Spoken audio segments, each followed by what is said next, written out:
बेशक अल्लाह सब जानता है, हर चीज़ से बाखबर है।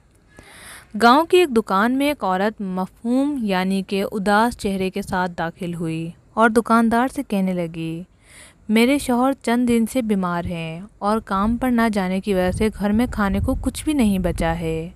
मेरे बच्चे परसों से भूखे हैं, बहुत मजबूर होकर आपके पास आई हूँ। खुदा के लिए कुछ खाने पीने की चीज़ें मुझे कर्ज पर दे दें। जब मेरे शौहर को अल्लाह शिफा बख्शेगा तो आपके पैसे लाकर दे दूँगी। दुकानदार ने रूखेपन से जवाब दिया, ये दुकान है, कोई खैरात खाना नहीं है, जाओ कहीं और से भीख मांगो। दुकान में एक ग्राहक ये सब सुन रहा था। उसने दुकानदार से कहा कि वो खातून को खाने पीने की जो अशिया वो चाह रही है दे दे, पैसे वो अदा कर देगा।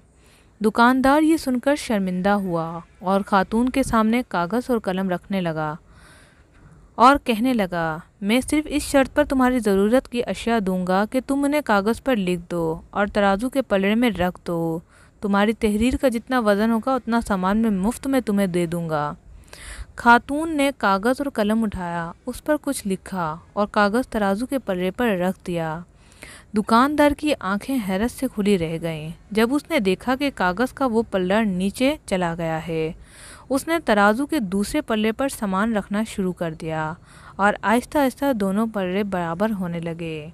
जब दोनों पल्ले बराबर हुए तो दुकानदार ने सामान खातून के हवाले किया। वो अल्लाह का शुक्र अदा करके बाहर निकल गई।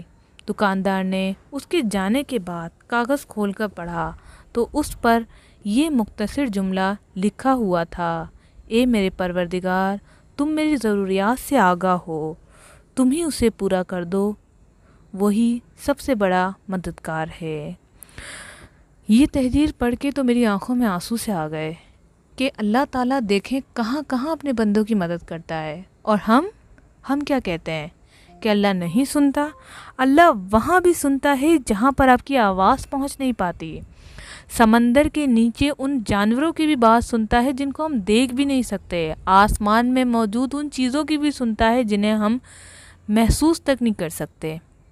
तो वो क्यों नहीं आपकी बात सुनेगा। बस बात है तो तवक्कल की, बात है तो यकीन की, बात है तो अल्लाह से मोहब्बत की।